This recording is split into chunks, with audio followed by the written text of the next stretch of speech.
Hello, everyone. Good afternoon, good evening. Thank you for joining us today. As we all trickle in, I am so excited to be able to be here with you all this evening with my wonderful colleague, Ken Brenner, one of our amazing Tutor.com and the Princeton Review teachers and an expert in our AP classes. So we're honored to have him here today. As you have questions throughout the session, feel free to pop those into the Q&A and we will address them throughout, and we'll have a more open Q&A session at the end. So with that, Ken, I'll pass it over to you and we can get started. Perfect. Anna, thank you so much for the introduction and for getting things rolling tonight. And of course, thank you to all of the participants as we have some folks still joining here, but we certainly appreciate you spending an hour of your time with us.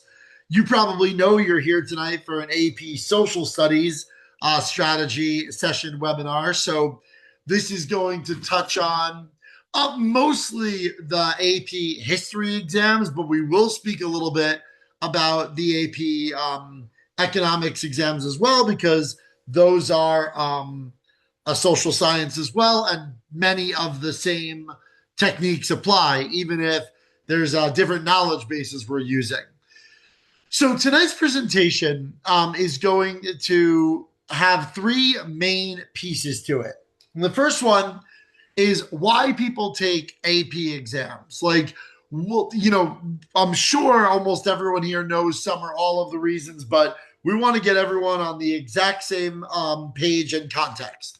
Second, understanding how the exams are built and sort of what their central challenges are. And third, preparing for the AP Social Studies exams. And that's going to be about, with the right prep plan, like what strategies and techniques can you learn and apply for the multiple choice and any of the written assessments. So with that said, my name is Ken. I am, as you can see here, like an instructor and tutor for all of our AP Social Studies subjects. I also am one of the lead developers for our SAT and ACT content. So like many of us at these companies, standardized tests are sort of our lives, and I'll be your guide through the presentation tonight. We begin with why take AP exams. And really, most people take it. The largest reason is because you can earn college credit. And generally speaking, at most institutions, you will get credit for scoring a 3 out of 5 on the exam or higher. There are some very competitive institutions that want 4 or higher, but 3 is considered the standard. So first and foremost, getting credit for college comes with a lot of different benefits. These credits you earn can stand in for required courses. You generally spend the first 2 years of college mostly working on what are called your core competencies. And spoiler, they are work in math, ELA, social science, natural science, as well as language and fine arts that might feel a lot like extensions or repetitions even of what we did in junior and senior year in high school. So what your college credit from an AP can let you do is skip some of those introductory classes. It may either let you knock out a core competency, or if your chosen field of study is in one of those areas, like let's say, for instance, I wanted to be pre-med, well, a bunch of AP science courses can let me like bypass the introductory bio and physics work and help me accelerate to maybe the more interesting stuff, which means I can get to my major faster. I can get to the really unique and interesting courses that maybe make up my political science major or my economics major. And maybe not all of you want to do this, but you also could potentially graduate sooner. We're not suggesting that anyone here tonight shouldn't have their full college experience, but all of these are different benefits of earning that credit. So you certainly can't take the exam if you do not know when the exams are offered. So here's a snapshot of all of your social studies related exams in 2026. On Monday, May 4th, in the afternoon will be AP Euro and AP Microeconomics. Tuesday, May 5th, AP Human Geographies in the morning and AP US Government and Politics is in the evening. Wednesday, May 6th, you have AP Comparative Government and Politics in the evening. Thursday, May 8th, you have AP World in the morning. And finally, Friday, May 9th, you have APUSH in the morning and AP Macroeconomics in the evening. So a College Board really puts all the social sciences in one action-packed week. They really don't use any of the second week for them at all. There is a note about formatting this year that you should know. While the structure of the exams hasn't changed, all of the history exams, so everything but economics, is fully digital. That means you'll be doing the multiple choice in College Board's Blue Book app, and you'll be typing out your answers to any type of free-form response questions in the app as well. Whereas the economics-based exams are hybrid digital. You'll be taking the multiple choice portion in College Board's Blue Book app, but then you'll be writing in a booklet out the answers to the questions. For those of you who don't know, in case you're not doing economics at all, microeconomics and macroeconomics require you sometimes to sketch graphs of certain like trends or supply and demand parameters. And they haven't quite unlocked how to do that in Blue Book yet. But for all of you, you need to make sure that you download the Blue Book app ahead of time onto the device you're going to be taking it on. That will be like a laptop or a tablet. And there's no reason you can't do that download now, even if we're several months away from your test.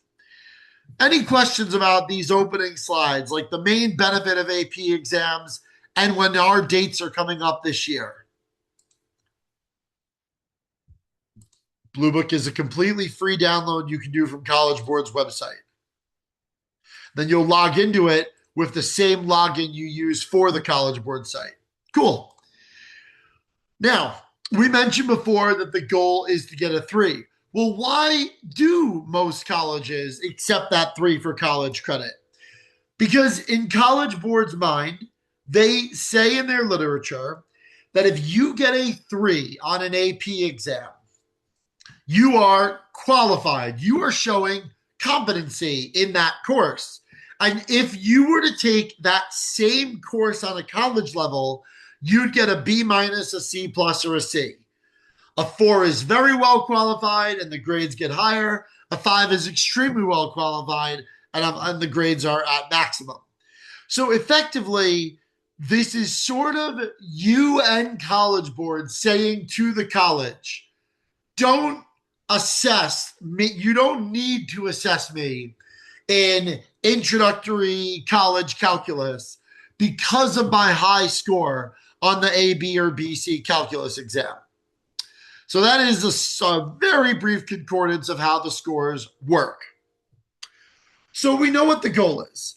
The goal is to make sure that we prepare enough to earn a 3 and really a 4 or even a 5 if we have like particularly challenging, a particularly competitive school we're looking at. That brings us into our next module, understanding the different social studies exams. And there's a couple of things about the exam's format and structure that deviate them a little bit from the content you might have learned in high school. You need to understand from what we just saw a moment ago that AP exams are trying to show competency in the material covered by an introductory college course in the exam subject. But there's a big problem. How in the world could anybody prove that what the AP US history course in high school covers is going to actually cover that same content if you were to do it in, History 101 at XYZ University? It can. Even two instructors at the same college are going to cover different content in their course. So when college boards designing the AP exams, they actually can't get very specific with the knowledge they test. Instead, all of the exams test what we call big ideas. Now, I'm going to try to do these as quickly as I can, but the big ideas are what are the core pieces of the subject area that a student would have come across even if they didn't look at every specific example. For instance, the first big idea for APUSH is American and national identity. What is the rough timeline that Americans forged their identity as a people, as an independent, sovereign nation? But it's not going to go into every last surge of nationalism the country had. Similarly, what are the major things that happened in the world of commerce and technology without asking you to understand every invention? How did the US extend its borders? How did the physical environment around us change? How did people move and shift throughout the country? How did the political landscape of the US change? What was the US's interaction with the rest of the world? How did different parts of the country develop culturally? And what social structures took place in the development of the United States?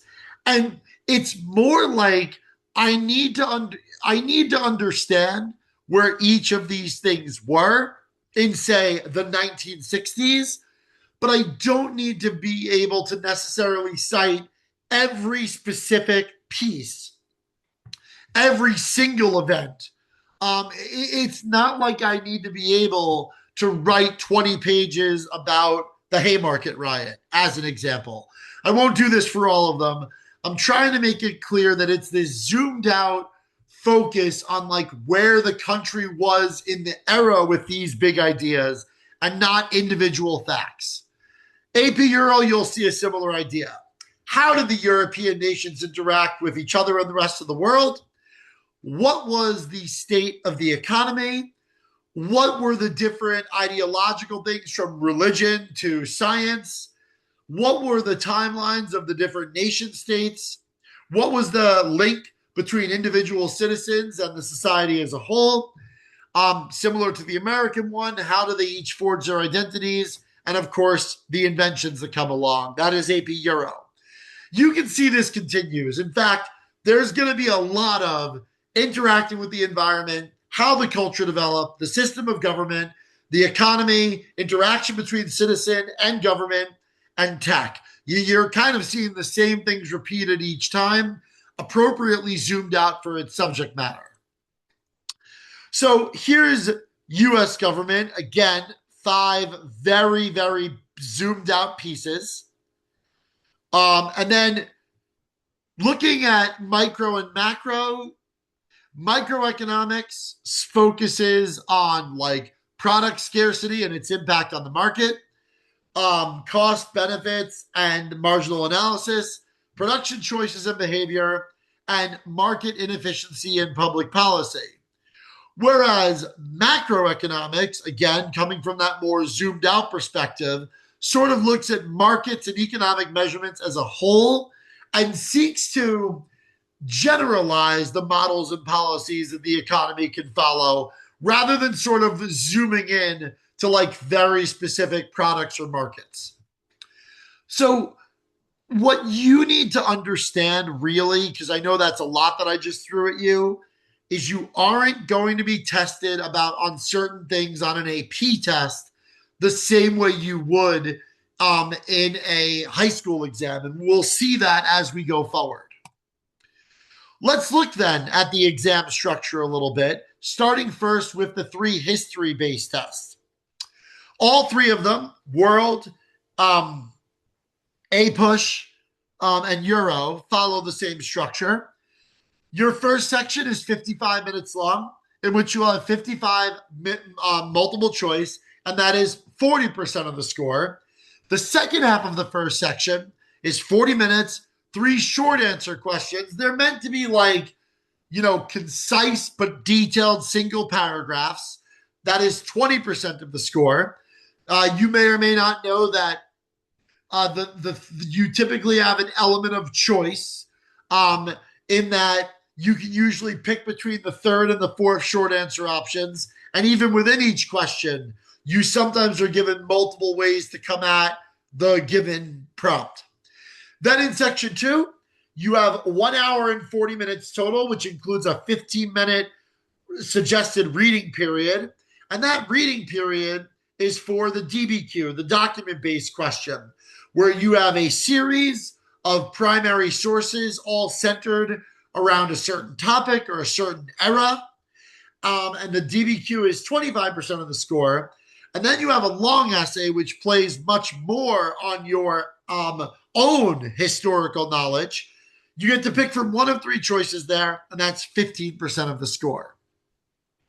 So what can we say?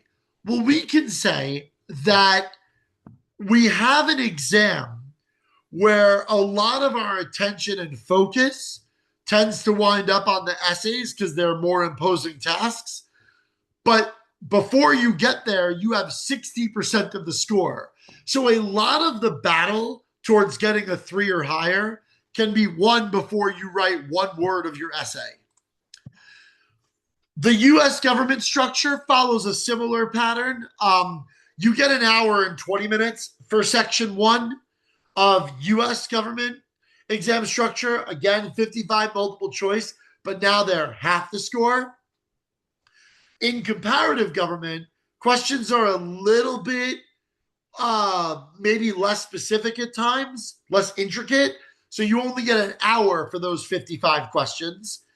In section 2 of the U.S. government exam structure, you get an hour and 40 minutes for 4 FRQs: concept application, quantitative analysis, SCOTUS comparison, and your argument essay. Those are the exact same on comparative government, but you get an hour and 30 minutes rather than an hour and 40, and you'll write a comparative essay instead of a SCOTUS comparison. It wouldn't make any sense to talk about the U.S. Supreme Court in comparative government because you're only talking about one body, or at least not by itself. So these are the basics. So you'll notice no short essays on the government exams, but 1 more FRQ that needs to be written. And then finally, the economics exams both follow the same structure, an hour and 10 minutes. But look here, it's 60 multiple choice, but 66% of the score. So even more so, you want to be a master of the multiple choice questions when it comes to the economics exams. And then you get 1 hour, including a 10-minute long reading period, to write 1 long FRQ, a multi-paragraph / figure response, and then 2 shorter FRQs, each of those being 17% of the score. Cool. So those are your structures. Just to give you this overview of, you can kind of guess where we're going. Yes, we need to speak about both halves, both sections, but a lot of our battle is going to be fought in the multiple choice. And that brings us to our 3rd module.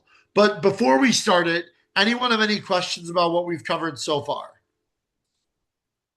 No questions yet? Okay. The 3rd module is preparing for the AP Social Studies exams. And this is for sure where we'll spend basically the entire rest of our evening together. When you get, for some people, the preparation has already started. For others, the preparation starts in March or April when their instructor for the year has gotten through most of the material. However your preparation begins, we need to understand that due to those big picture ideas and how the exam is formulated, I can't just study my history notes or my economics notes and expect to just get a 5 on these exams. You need to make sure that you have a game plan. And so what I'm going to do tonight is walk you through part of Princeton Review's game plan so you can see what our instruction is like, but you can also start to be, so you can learn right here what techniques and strategies could make a difference for you. So let's start with multiple choice strategy. Now, because APUSH, AP Euro, and to a lesser extent AP World Modern are taken more, it's what more people do when it comes to social studies. I'm going to use those for a lot of my examples tonight, but everything I'm teaching applies to every single exam we're talking about for the most part. So, first, when it comes to having a strategy for the multiple choice, we're going to need to learn some global strategies, some concepts that apply throughout the entire multiple choice section.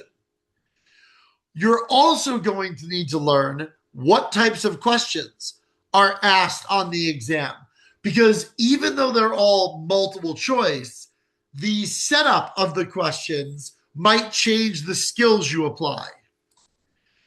You're then going to need to learn some individual problem techniques. On each question type, there is a series of steps to take to master that type. And lastly, you need to understand what each exam's reasoning skills are and how you're going to be tested on them. And again, all of this is something that I'm going to be able to work with you folks on. The first global skill you need to master to improve your performance on AP exams is the process of elimination. You have a multiple choice exam. There is one right answer. There are also three wrong answers. And if you try to always just pick the right answer, you might run into a little bit of trouble. If I ask the group here tonight, what is the capital this afternoon? What's the capital of Malawi? Without looking it up anywhere, either none of you or maybe one of you will know that off the top of your head. But if I make it a multiple choice question, and I now ask folks in the public chat to tell me which of these letters has the capital of Malawi, what would you folks answer? Please type the correct answer to the question in the public chat.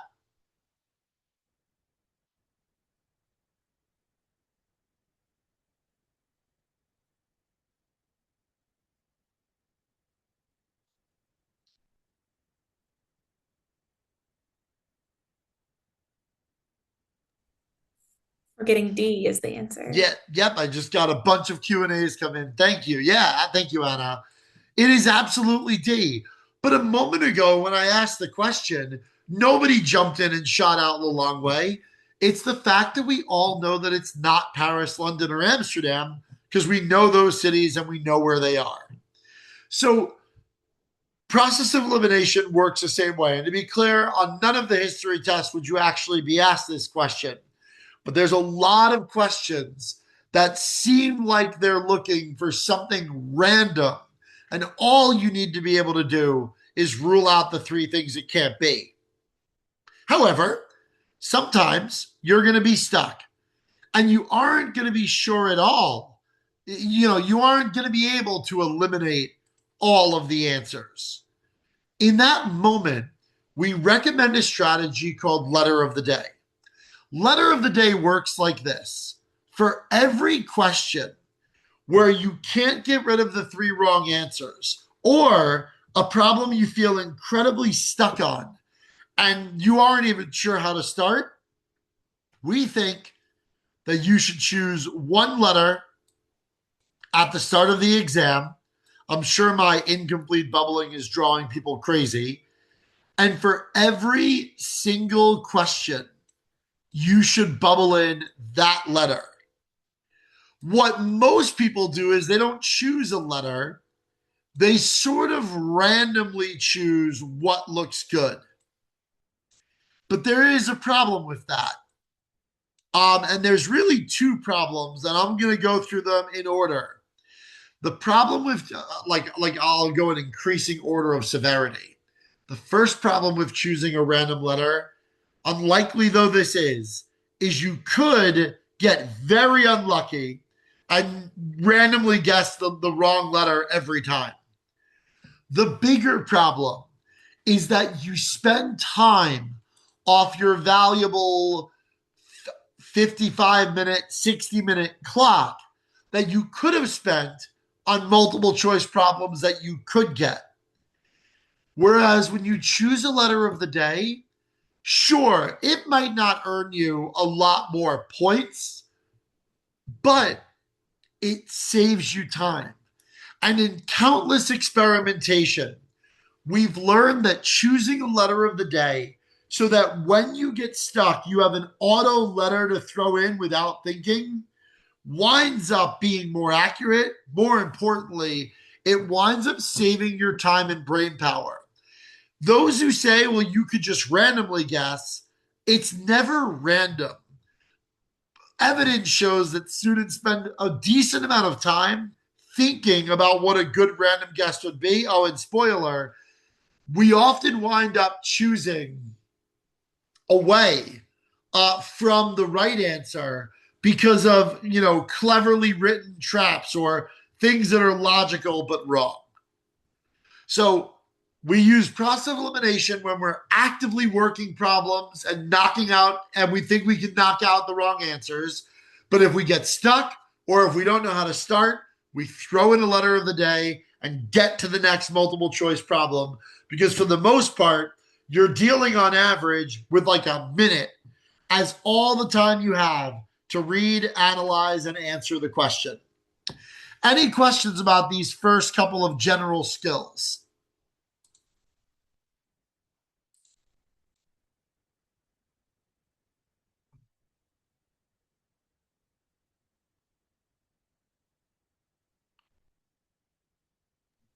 Okay. And certainly if one pops in and I miss it, Anna will let me know. But for now, we'll go to A push first. It's a pretty popular one.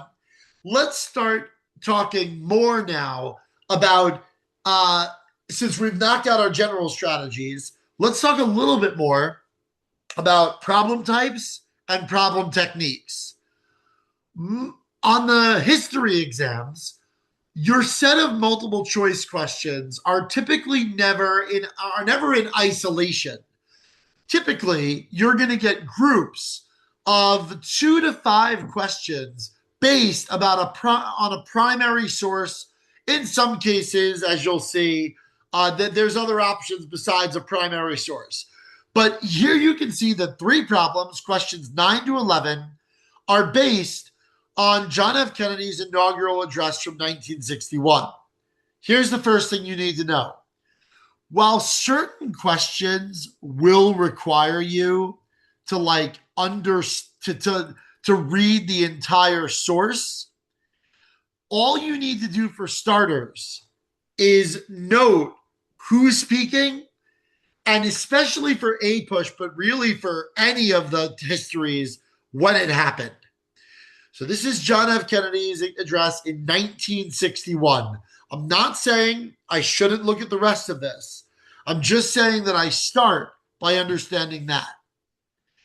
And let's begin by looking at a standard question. A standard question simply ends with a question. It has no trickery to it. The excerpt provided discusses global turbulence and the desire for freedom of mankind in reference to which of the following events. College Board doesn't actually expect that you would, you should certainly be familiar with these events, but they don't really expect that you have them all ready to go off the tip of your tongue. Instead, we think about the big picture. We are in the 1960s. So there are some answers that do not make any sense here, right? When it comes to the 1960s. Right off the bat, that has nothing to do with the Great Depression. Third, there are several different women's suffrage movements, but not right at the start of the 1960s. It's going to be a topic of the 70s, and it's going to be a topic of earlier in American history. So, right off the bat, we are talking about the civil rights movement or the Cold War. Now and only now might I look back at my primary source, and I'm sure you guys saw this. They right off the bat, they talk about North and South and East and West. That suggests like a global issue and not a racial one. And so I'm immediately going to strike out A, and the right answer is C. So I didn't need to know everything about John F. Kennedy. I didn't really need to know everything about the Cold War. I just needed to place where we are right now in American history. This is an example of using an AP reasoning skill. Your teacher wants specifics. The AP exam wants you to be aware of trends. Let's look at a different question type. We are now moving away from that passage. We'll look at a different one. Instead of the standard question type, you may get the accept, least, not format, the not or accept format, sorry. And these can be very tricky because here you're looking for the answer that's right. Well, what we recommend you do on these problems is write number 6 on your scratch paper and then write the letters A, B, C, D. You can also, like, I suppose, highlight each answer and make an annotation in Blue Book, but probably faster to just do this. And all you need to do is determine whether an answer is true or not. So the question is, the author indicates that all the following led to the Russian Revolution of 1917, except. Again, working big era stuff. 1917 sounds right around World War I. In fact, you might remember vaguely, if you're doing a push, that the Russians are in World War I at first, but they leave it because of the Russian Revolution in 1917. I'm going to mark A with the letter true. B, the failure of autocratic government. Well, you might remember that the Russian Revolution is about passing government to the people and not an autocracy. So that sounds good. C, growing disenchantment of the intellectual class. You may not remember this perfectly, but you remember that there's a whole bunch of academics and thinkers and revolutionaries who are all getting more and more upset at the political state in Russia. So I might not be sure, but I might at least leave that answer. And then D, a decline in the rate of the industrialization in the decade leading up to 1917. Everyone think about where we were from a big picture perspective. The late 1800s to the early 1900s is the age of industrialization. Everything is getting more advanced. There's labor laws and factory disputes, and it might happen earlier in some parts of Europe than others. But nothing about what we know suggests that the rate of industrialization is somehow dropping. This answer is false. And because it's the answer we only have one of between true and false, it's the answer we would choose. And some of you may remember that C is true as well. But I really only need to be able to call one answer as my false answer among multiple truths. And I can get a not and accept problem right. I want to do it this way rather than trying to do it a different way, because if you try to handle it like a standard question, you might just choose A, B, and C, which are all dead on, but not matching the task of the question. Any questions about how we would do a standard question versus a not and accept one? And I realize we might save time for Q&A, so I may keep things going after this point and not stop for questions as often. Yeah, like for instance, I don't see anything popping in, although I don't know how quick a typer everyone is. We'll keep an eye on it. You also, especially on the history exams, less so on the economics ones, obviously, can get political cartoons. Well, political cartoons come with many of the same hallmarks. Here, we see that Hannah is saying something rather direct towards McKinley. He's saying bad stuff about this man, Clay, and saying it's better to be president than to be right. I don't need to be a master on this relationship. I know that I have whoever Hannah is talking to McKinley, who I think I remember to be as a president. And even though McKinley is the president, Hannah seems to be the one directing the conversation. So when I look at my answers here, this is going to be about straight process of elimination. A, McKinley was the first president to favor big business interests openly. If no president before McKinley ever openly favored big business, you would probably remember that. I don't have anything in my cartoon that is sort of indicating that. B, by the 1890s, Henry Clay's political approach had lost favor with the electorate. He is literally saying to McKinley, it's better to be president than to be right. And we know McKinley was president. It does not show that Henry Clay is falling out of favor. C is possible because it's saying his presidential campaign was masterminded by Marcus Hanna. And the way that Hanna's addressing him and speaking to him, that seems possible. D, Marcus Hanna single-handedly controlled all three branches of the federal government. At best, we know that maybe he's got some influence with one branch, the executive. So by just our context clues, the answer is C. Even if I wasn't ready to write some dissertation about Marcus Hanna and William McKinley's approach, and I'm sorry for misspeaking here. B, by the 1890s, Henry Clay's political approach had lost favor with the electorate. Just because Hanna is calling Clay a rude name doesn't mean we know that he's lost favor with the electorate. I treated Henry Clay as Marcus Hanna when I first explained that one. So that's how we can POE on a political cartoon. The history problems can come with graphics. And so let's see how this would work. Here we have the voyage map of Ibn Battusta's and Marco Polo's travels in the 13th and 14th century.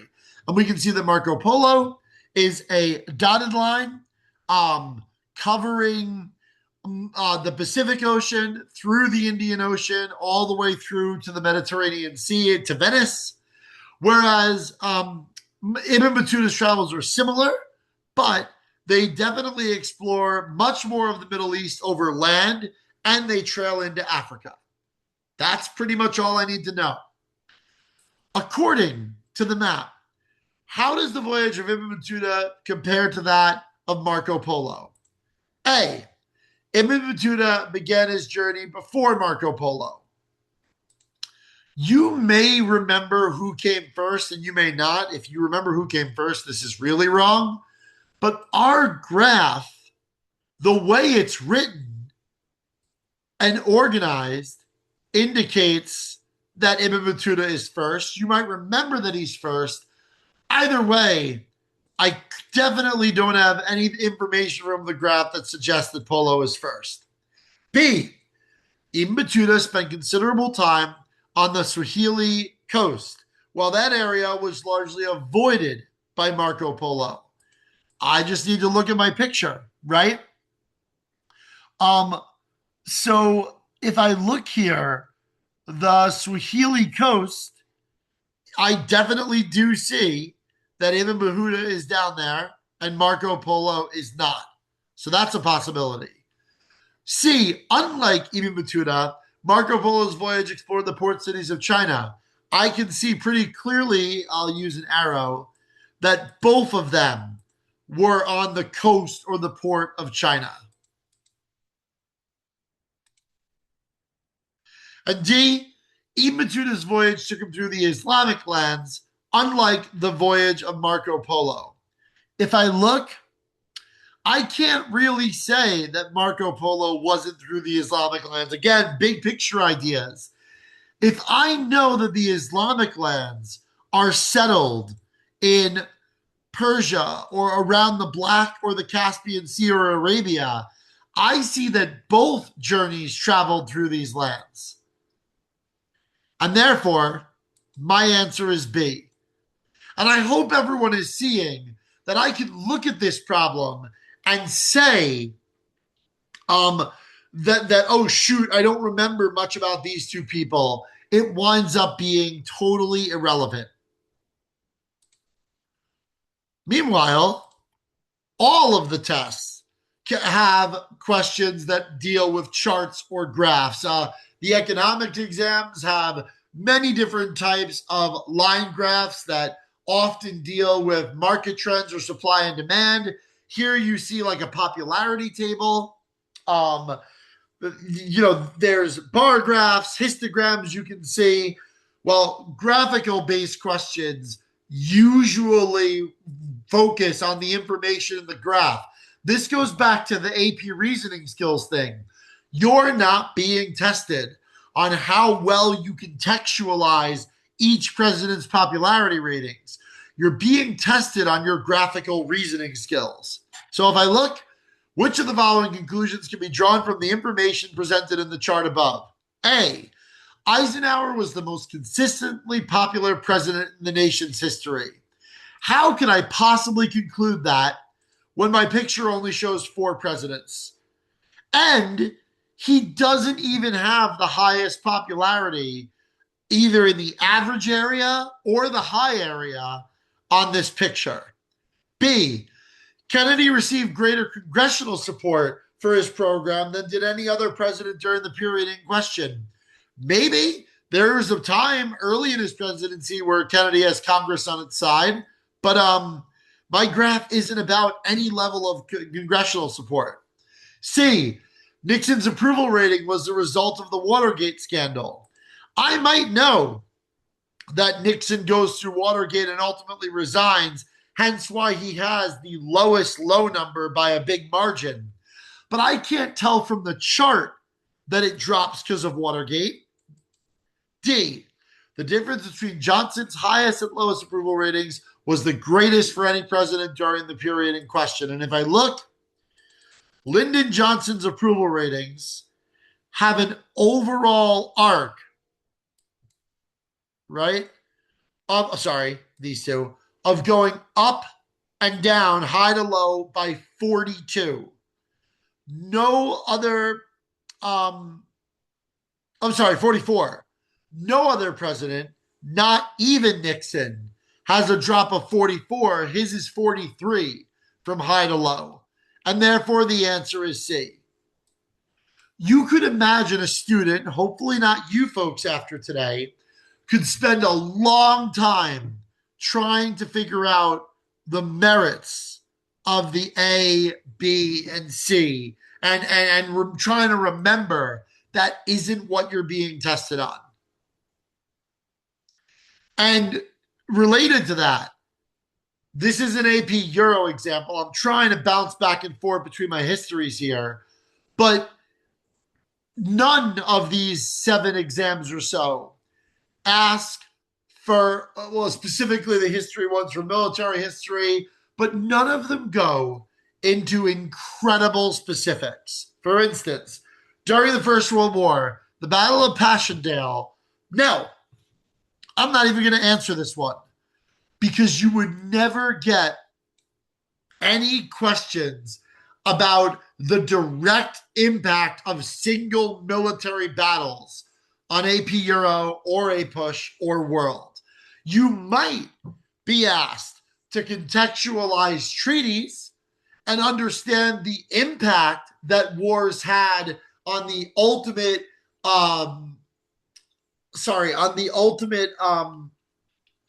trajectory of nations, but no specific knowledge. In essence, the thing that your high school teacher might have asked in a test about a certain unit is not going to be on this test. And again, for all the tests, You don't get questions that are based on what we would just call trivia, where you need to know, again, a very specific factoid. So here we start to give some more examples about multiple choice, but I know we've spoken about multiple choice for a while here, and I don't want to run out of time to talk about the sorry about the short answer and the FRQs. So moving past that, and by the way, I think Anna can verify this, but based on Tuesday, I believe we are sending we send copies of the slide decks in the follow-up email. So if you want to look over those instructive pages, you will receive them. Let's look at our short answers briefly. We're going to quickly talk about a general overview. What are the standard steps you should take? And then we'll look at a sample response. For the 3 history exams, you'll get 3 of 4 short answer questions. 2 of them will give you an element of choice where you're allowed to pick the topic of theme you feel most confident about.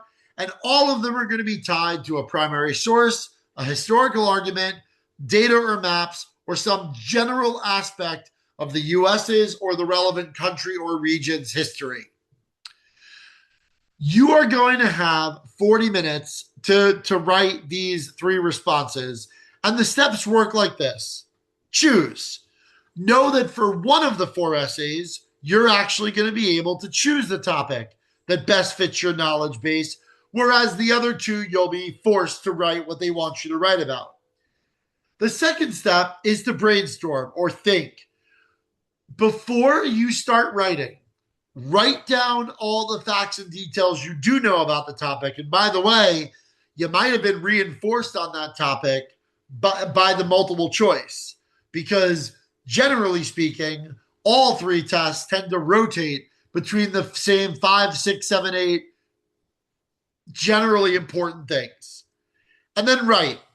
Each of your essays should be 2 to 3 paragraphs, though the paragraphs not need be long. Please don't panic on that. You're going to see just how short these can be in a moment. So let's give an example. Here we are given a historical perspective, right? Convinced that the revolution was the work of a few miscreants who had rallied an armed rabble to their cause, they expected the revolutionaries would be intimidated, that the vast majority of Americans who were loyal but cowed by the terroristic tactics would rise up, kick out the rebels, and restore loyal government in each colony. Jeremy Black, Crisis of Empire, Britain, America in the 18th century. It's very standard for these to have 2 or 3 quick prompts you need to reply to. Briefly explain one example of rebellion during the time period described in Black's quote. Give one cause of the rebellion. Give one effect. So, if we look here, a student knows that they could probably pick the Stamp Act, the Townshend Revenue Act, the Sugar Act, and the Tea Act of 1773. They decide that the one that gives a really strong response from the colonists that they remember well is the Tea Act. So they write down, you don't have time to write in long pieces for this brainstorm, but they write down that central components of this act are the East India Tea Company, the Boston Tea Party, the Sons of Liberty, the Intolerable Acts, and the closing of Boston Harbor. And they know that they should reference some or all of these in a short reply. So this is what it would look like, and this is all we need to have. And I'm not going to have everyone read all of this. I'll leave it on screen. The first thing we get is a bit of contextualization, right? What sort of led Britain's actions? Then we get some details. What was the act? And why might the colonists, the American colonists, have found that damaging? And what did they do? So here we've described the act of rebellion and we've given its cause. And then we have its effect. We mentioned the intolerable acts are a resulting effect, as well as some other things like the closing the port of Boston. And then we sort of zoom back out and we speak to the big picture impact that this event was very much going to be one of many that led to the end of British rule. So, what has the person written here? They've written a grand total of 5 sentences, 3 and 2, but they have addressed each one of the 3 prompts with significant detail. And that is the core of what we need to do. As these go on, you'll see that you can, as I mentioned before, you can choose between 3 and 4. So here's an example of a question 3. You're basically talking about a historical difference between the people who colonized New England and the people who colonized the South. And then the other option is, what about a difference in immigration policies between the early 20th century versus the later 20th century to the present, and sort of compare those. And what's great here is you're very likely to remember more about one of them than the other, and that's the one you would choose. Lastly, I know we're covering a lot. Let's briefly touch on what you need for the DBQ and long essays. And again, the general steps can be applied to any of the longer responses on any of these exams. We'll talk quickly about an overview. We'll give you the basic steps, and then we'll just show you a sample question to wrap things up. The DBQ is going to give you a series of primary source documents, usually 7, though I believe we've seen 6 before as well. Yeah, for reasons of grading, they can't really give you fewer than 6 because one of the points you can earn is sort of using like 6 of the 7 documents, basically. So anyway, usually it's 7 documents. Sometimes it's 6. Here's what you can expect. On a previous exam, this was an AP Euro, there was a question about the relationship between the English and Irish. And what the students had was this quote from English PM William Pitt, a parliamentary speech by a Protestant Irish leader, a poem written by an Irish nationalist, an article from the English Conservative Party newspaper, a declaration from the National Land League, a piece of writing by Maud Gonne, a daughter of Ireland, and a map showing the distribution in 1901 of Protestant and Roman Catholics. And what you're seeing here is there's going to be variety in the sources, there'll be a variety in the speaker, and there even will be a variety a little bit in the focus of the essay. But all of them will touch upon the relationship between the English and the Irish from 1600 to 1800. And we need to understand that your job is to come up with an argument that is going to use this evidence. And certainly the strength of your argument, it needs to go beyond just being an opinion, and the evidence you use is central to your grade. And know that in the grading rubric for all 3 tests, using outside information is critical. And I'll explain where to put that in a moment. And finally, make sure that everything you write pertains to the topic. You wouldn't want to write about England and its relationship with any other country if it wasn't directly connected to its relationship with the Irish. Here, this is a Euro scoring rubric, but I just want to call out some things that are often overlooked. 1, too often we get someone's thesis that doesn't actually address the prompt. They simply give a history of English and Irish relations without stating a firm argument. You must take a side on the issue that someone could disagree with. That's 1. Here's another point that often gets missed. At some point in your essay, you need to zoom out And you need to speak about the role the English-Irish relationship relates to history. You either need to speak about the time period before 1600 to 1800 and how we got to this point, or you need to look at what the relationship in that period meant for the future relationship between the nations. A third place to look. The highest scores come from students who use 6 of the provided documents. Fourth place to look. You need to make sure that you bring up one piece of historical evidence that wasn't in any of the documents at all. And lastly, this one is often missed, where a student actually needs to talk about the point of view, like the author of the document, and how that might have affected their perspective. Clearly, a member of the Daughters of Ireland is going to speak very differently about English-Irish relations than someone who is than a Protestant man, let's say. So, besides studying the question carefully, remember that you need to use 6 of the 7 documents. Remember that you need to show that you understand the documents. And one of the things Princeton Review teaches is to organize your documents into groups. Let's say I choose 6 of the 7.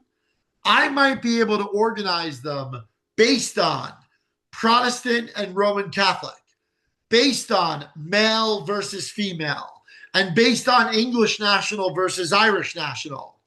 And I might be able to form a thesis to show that English-Irish relations were based on not merely ethnicity, but also religious affiliation and gender. And all of a sudden, my document grouping directly informs what my thesis might be. So, this sort of gives a longer version of how to group documents. And then these slides will talk through an example of how a DBQ brainstorming would work. So really briefly, using the documents and your knowledge of European history, discuss whether Napoleon was a supporter of the ideas espoused in the 18th century Enlightenment, or whether he was an enemy of individual liberty. And the way you make sure you get that outside knowledge thing is here. You spend 2 to 3 minutes writing down everything you know about the prompt without reading the documents. So this would obviously be an exceptional. This student was able to remember a series of ideas of enlightenment and what aspects of Napoleon's reign connected to a pro or a con. Then the student kept in mind the documents appear in chronological order, and they watched for where the documents agreed or disagreed. They also make sure that they identified the sources, since there's a point at stake for speaking about who the author was and why that's affected their perspective. And they tried to make sure that anything that goes against their thesis is accounted for. So there's some more examples of the long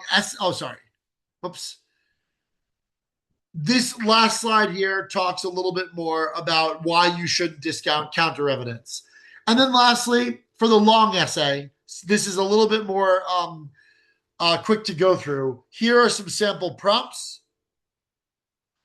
The trick here is this is all going to come from your outside knowledge. And again, people lose points here by not coming up with an argument. They lose points here by not tying their example back to the argument properly. So the basics are to read the question, and make sure you understand exactly what it's asking you to do. To brainstorm what you know about the long essay prompt, and to write a thesis that will take advantage of of the largest piece of what you can remember. If time allows, write an outline. A standard outline is introduction, which should always contain the thesis, 3 body paragraphs, which should each reference a different aspect of how you support your thesis, including referencing a counterargument, and a conclusion, which will state your thesis more emphatically. Do not forget to include a conclusion. It almost always will hold back your score from maximum.